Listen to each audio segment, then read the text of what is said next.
In today's video, I'm going to teach you how to design and format messages in Slack. Let's start by opening Slack. You can use the desktop app or your browser. Either one works the same for our purposes. Once Slack is open, pick a channel where it's safe to practice. A team channel or a private testing space is perfect. Click into that channel so you can see the message composer at the bottom. In the message field, type the word message. This gives us a simple piece of text we can use to explore formatting. Now highlight the word you just typed. With the text selected, we'll walk through the formatting toolbar that appears above the composer.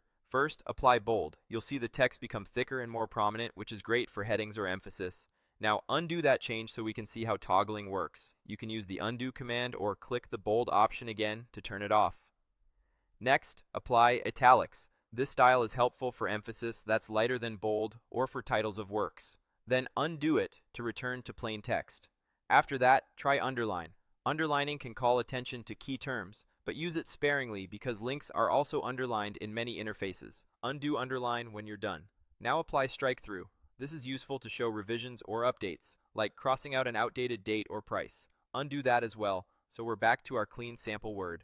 Let's add a link. With message still highlighted, click the link button in the toolbar. In the URL field, type www.slack.com. This connects your selected text to that web address. Click Save to apply the link. If you open the link editor again and decide not to change anything, you can click Cancel to close it without altering the link. If you do make an edit, click Save again to confirm. After saving, you can click the linked text in the composer to preview or verify it opens correctly. This is a quick way to confirm that your URL is valid before sending.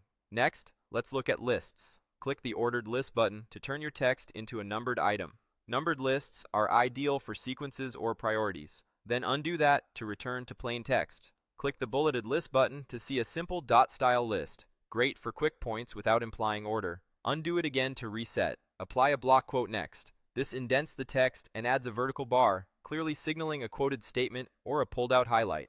Undo block quote to return to normal formatting. Now try inline code. Click the code option to wrap your selection in a monospace style. This is perfect for short snippets like function names, commands, or variables. For longer examples, use a code block. Click the code block option to format a dedicated area for multi-line snippets, which improves readability and avoids Slack converting special characters. This is especially useful in technical channels. When you're happy with your formatting, click Send Now to post the message to the channel. Posting ensures your teammates can see both the content and the formatting you used, which can be a helpful reference for future messages. Finally, click back into the message field labeled Message so you're ready to continue writing or to follow up with additional details. Keeping the composer active makes it easy to add clarifications, next steps, or a second example using the same tools. As a quick recap, you opened Slack, selected a channel, typed a sample word, and explored bold, italic, underline, and strike through, each time undoing to understand how toggling works.